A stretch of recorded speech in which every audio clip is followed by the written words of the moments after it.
কিছু নেকামল আছে, কিছু ভালো কাজ আছে, যে কাজগুলো ভালো কাজ এবং ইবাদত হিসাবে আমাদের সমাজের মানুষের কাছে খুব বেশি একটা পরিচিত না।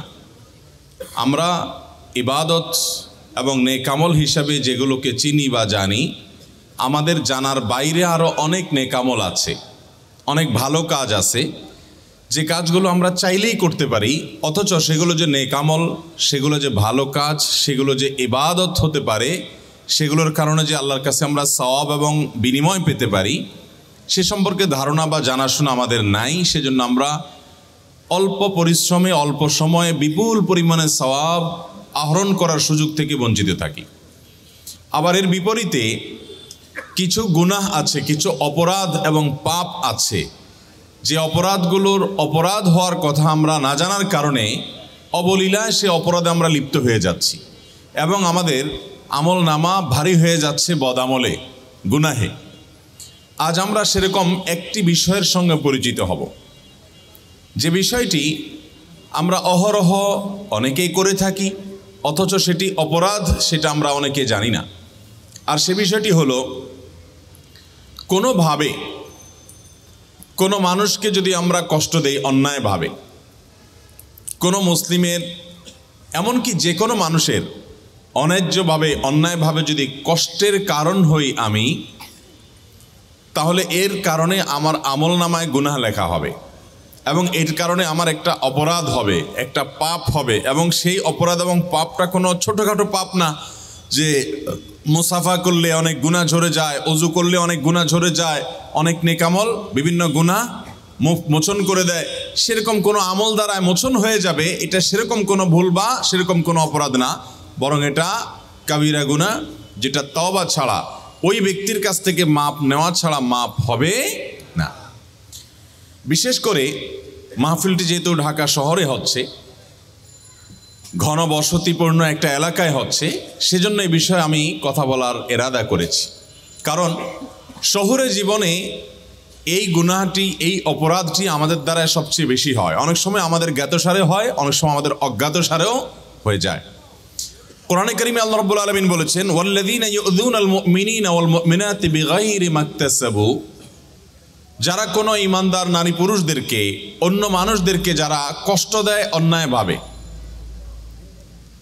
কোনো শাস্তিমূলকভাবে, বিচারিকভাবে তার কোনো শাস্তি নির্ধারিত হয়েছে, সেটি কার্যকর হচ্ছে, এরকম কোনো ব্যাপার স্যাপার না, বরং অন্যায্যভাবে অন্যায়ভাবে যদি কেউ কাউকে কষ্ট দেয়, কোনো ঈমানদার নারী পুরুষকে তার কষ্টের কারণ হয়, ফাকাদ ইহতামালু বুহতানাও ওয়া ইসমাম মুবিনা, আল্লাহ রাব্বুল আলামিন বলেছেন, এই কষ্ট দেওয়াটা এটা বুহতান হতে পারে।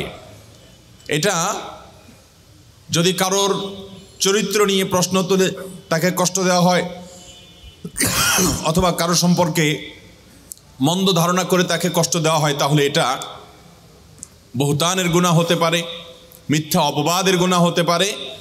আর অন্য যে কোনোভাবে, শারীরিকভাবে, মৌখিকভাবে, আচরণ দ্বারা কোনোভাবে যদি আপনি কষ্ট দেন, তাহলে সেটা ইসমে মুবিন বা সুস্পষ্ট অপরাধ এবং পাপ হিসাবে আপনার আমল নামাতে লেখা হবে।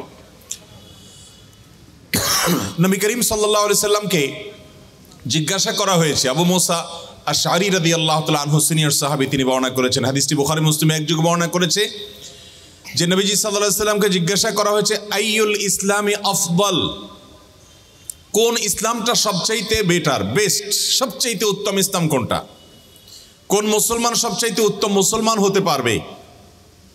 নবী আলাইহিস সালাম সেই উত্তম মুসলমানের পরিচয় দিতে গিয়ে বলেছেন, মান সালিমাল মুসলিমুনা মিন লিসানিহি ওয়া ইয়াদি, যার হাত এবং মুখ দ্বারায়, যার আচার আচরণ দ্বারা, যার কাজকর্ম দ্বারায়, যার উঠা বসা দ্বারায় সব মানুষ নিরাপদ থাকে, কারোর কষ্ট হয় না, কারোর কষ্টের কারণ হয় না, যে মুসলিমের দ্বারায়, তার ইসলামটাই হলো সবচেয়ে সুন্দর এবং সবচেয়ে উত্তম ইসলাম।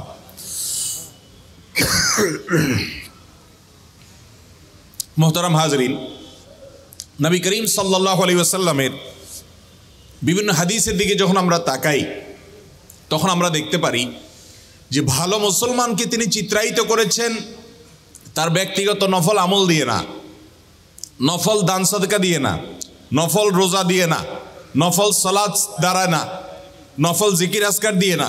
এগুলো মানুষের মর্যাদাকে বৃদ্ধি করে, এগুলো আল্লাহর নৈকট্য লাভের সুযোগ তৈরি করে দেয়, সেটা ঠিক আছে। কিন্তু একজন মানুষ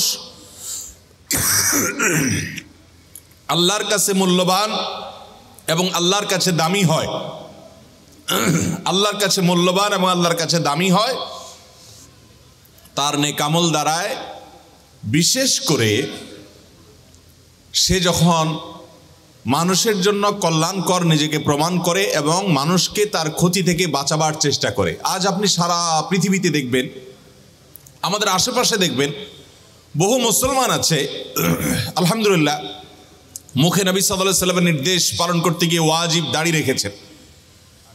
আলহামদুলিল্লাহ লেবাস পোশাকের ভিতরে একজন খাঁটি মুসলমানের ছাপ আছে। ব্যক্তিগত পর্যায়ে ইবাদত বন্দেগী আমরা করি, কিন্তু ঘুম থেকে উঠায় থেকে নিয়ে আবার ঘুমানো পর্যন্ত এই পুরো সময়টাতে আমাদের দ্বারা অনেক মানুষ কষ্ট পায়, অনেক মানুষকে আমরা কষ্ট দেই, অনেক মানুষের অধিকার আমরা নষ্ট করি। সম্মানিত ভাইয়েরা আমার, এভাবে একজন মানুষ দুনিয়ার মানুষের কাছে ভালো মানুষ হতে পারে, বা এজ এ মুসলমান বাহ্যিকভাবে তিনি ভালো মুসলমান মানুষের কাছে হতে পারেন। আল্লাহর খাতে ভালো মুসলমান হওয়ার কোনো পথ এটি নয়। নবী করিম সাল্লাল্লাহু আলাইহি সাল্লাম বিভিন্ন হাদিসে বলেছেন, খায়রুকুম আহসানুকুম, অর্থাৎ তোমাদের মধ্যে, পৃথিবীর মানুষদের মধ্যে সবচেয়ে উত্তম মানুষ, সবচেয়ে মর্যাদাপূর্ণ মানুষ আল্লাহর কাছে, সবচেয়ে ভালো মানুষ আল্লাহর কাছে। এই কথা বলে তিনি কিছু মানুষের কথা, কিছু চরিত্রের কথা উল্লেখ করেছেন, যে এই চরিত্রটা যার মধ্যে আছে সে হলো আল্লাহর কাছে সবচেয়ে ভালো মানুষ, অমুক চরিত্রটা যার মধ্যে আছে সে হলো আল্লাহর কাছে সবচেয়ে শ্রেষ্ঠ মানুষ, অমুক গুণটা যার মধ্যে আছে সে হবে কিয়ামতের ময়দানের সবচেয়ে উত্তম মানুষ, মর্যাদাবান মানুষ। এ জাতীয় যত হাদিস আছে, এই হাদিসগুলোকে আমি একবার খোঁজার চেষ্টা করেছি অনলাইন লাইব্রেরিতে, যেখানে হাজার হাজার লক্ষ লক্ষ হাদিস আছে, সেখানে আমি সার্চ দিয়ে দেখেছি এবং ঘাটাঘাটি করে দেখেছি।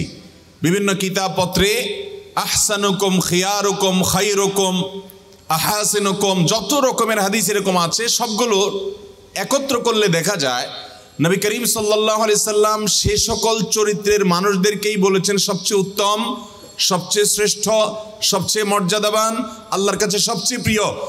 যে মানুষগুলো তাদের আচার আচরণ দ্বারায়, তাদের কাজকর্ম দ্বারায়, তাদের সার্বিক সব বিষয় দ্বারায় অন্য কোনো মানুষ, এমনকি কোনো প্রাণী, এমনকি কোনো ভিন্ন ধর্মের মানুষ, এমনকি কোনো কীটপতঙ্গ, এমনকি আল্লাহর কোনো ক্ষুদ্রাতি ক্ষুদ্র সৃষ্টি, তারও কষ্টের কোনো কারণ হয় না। এই মানুষগুলোই আল্লাহর কাছে প্রিয় হয়, এই মানুষগুলোই দামি হয়, এই মানুষগুলো শ্রেষ্ঠ হয়।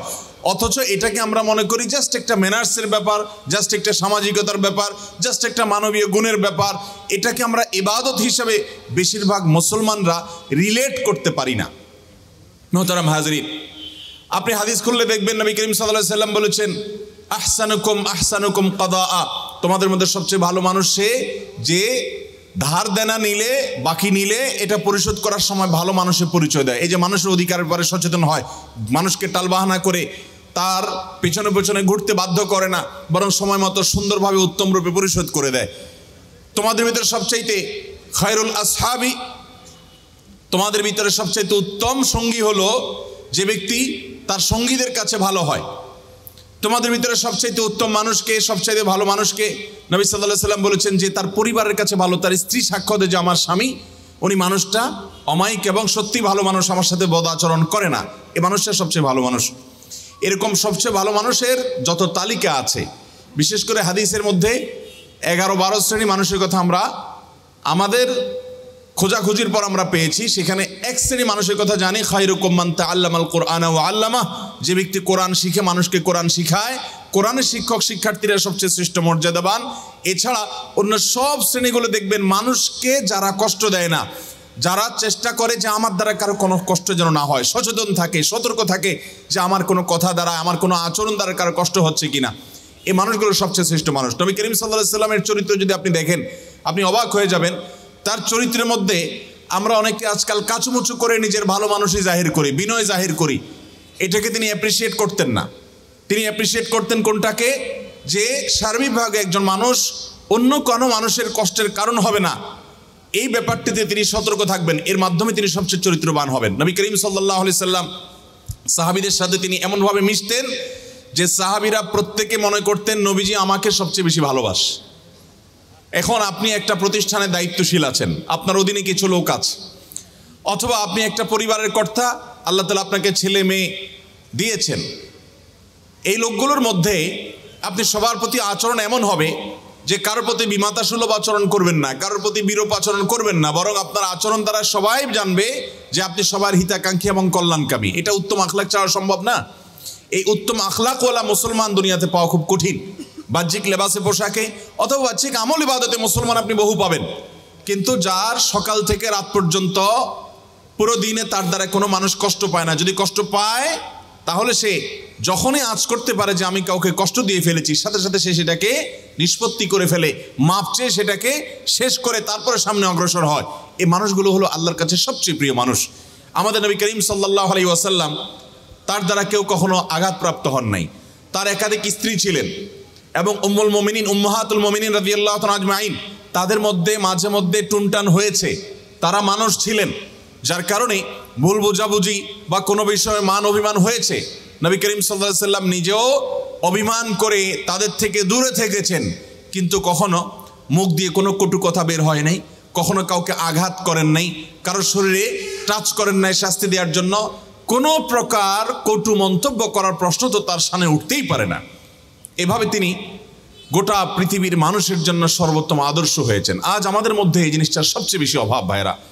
আমাদের দ্বারা মানুষ কষ্ট পায়, কত মানুষ যে সারাদিনের মধ্যে কষ্ট পায়। আপনি একটা রিক্সায় উঠেছেন, রিক্সাওয়ালা বেচারা হয়তো কোনো ভুল করেছে, আপনি তাকে অকথ্য ভাষায় গালিগালাজ দিয়ে বসলেন, হয়তো একটু জোরে ব্রেক দিয়েছে, কষ্ট হয়ে গেছে আপনার, আপনি তাকে এমনভাবে বকাঝকা করলেন লোকটা মনে আঘাত পেয়েছে, কিন্তু বলার কিছু সাহস পায় নাই। আপনার চেহারা ছবি দেখে সে ভয় পেয়েছে যে কোনো প্রভাবশালী মানুষ, আপনি কষ্ট দিয়ে চলে গেলেন। এরকম অহরহ আমাদের দ্বারা মানুষ কষ্ট পায় কি পায় না বলেন?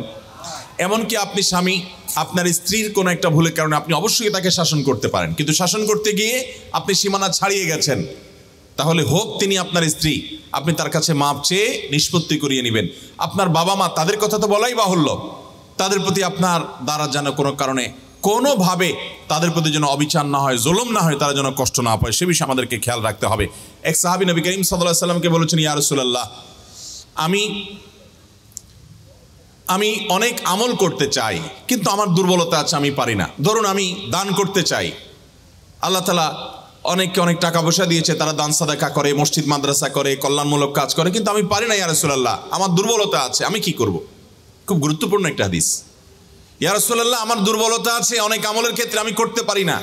কারো শারীরিক দুর্বলতা থাকতে পারে যে তিনি রাত জেগে ইবাদত করতে চান কিন্তু কুলায় উঠতে পারেন না, তিনি দিনভর নফল রোজা রাখতে চান কিন্তু এইরকম অসুস্থ মানুষ যে তিনি সেটা পারেন না। অনেকে অনেক আমল করতে চান কিন্তু সাধ্য নাই। নবী আলাইহিস সালামের কাছে এক সাহাবী যখন এই কথা বললেন, ইয়া রাসূলুল্লাহ, আমার সাধ্যের ঘাটতি আছে, অভাব আছে, কিন্তু ইচ্ছার কোনো ঘাটতি নাই, আমি অনেক আমল করতে চাই ইয়া রাসূলুল্লাহ, কিন্তু পারি না।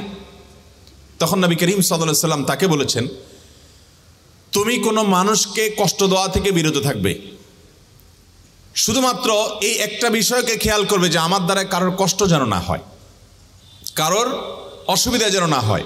এই বিষয়টা যদি তুমি খেয়াল করো তাহলে সেক্ষেত্রে এটা কোনো কাজ না, এটা হলো একটা অন্যায় থেকে নিজেকে দূরে রাখা। শুধুমাত্র সতর্ক থাকলে, চৌকান না থাকলে যে কারো ডিস্টার্ব হচ্ছে কিনা, অসুবিধা হচ্ছে কিনা, বাস এই মানসিকতা নিয়ে যদি তোমার দিন পার করতে পারো, রাত করতে পারো, সপ্তাহ মাস পার করতে পারো, জীবনটা পার করতে পারো, যে তুমি সবসময় সতর্ক, সচেতন, চৌকান্না, তুমি 4 চোখ 6 চোখ নিয়ে থাকো যে আমার দ্বারা কারোর যেন কষ্ট না হয়, এই কাজটা যদি তুমি করতে পারো তাহলে সেক্ষেত্রে এই কাজটা তোমার আমল নামাকে সাদাকার সওয়াব দিয়ে পরিপূর্ণ করে দিবে। তোমার অনেক আমলের সাধ্য নাই, কিন্তু সে আমল করার সওয়াব আল্লাহ তাআলা তোমাকে এই শুধুমাত্র মানুষকে কষ্ট দেওয়া থেকে তুমি বিরত থাকলে এর মাধ্যমে তুমি সেই সওয়াব পেয়ে যাবে। ডক্টর খন্দকার আব্দুল্লাহ জাহাঙ্গীর রহমতুল্লাহি আলাইহি বাংলাদেশের প্রথিতযশা একজন আলেমে দ্বীন দাঈ ইলাল্লাহ ছিলেন। তিনি তার এক বক্তব্যে বলেছেন যে আমি আমার এই ক্ষুদ্র জীবনে ইসলামিক সাবজেক্টের উপরে, কোরআন এবং হাদিসের উপরে পিএইচডি ডিগ্রি পর্যন্ত নিয়েছি, দেশে বিদেশে পৃথিবীর বিভিন্ন জায়গায় উচ্চতর শিক্ষা অর্জন করেছি, এরপরে ইসলাম বিশ্ববিদ্যালয় কুষ্টিয়াতে তিনি প্রফেসর ছিলেন, আল হাদিস ডিপার্টমেন্টে দীর্ঘদিন হাদিস পড়িয়েছেন।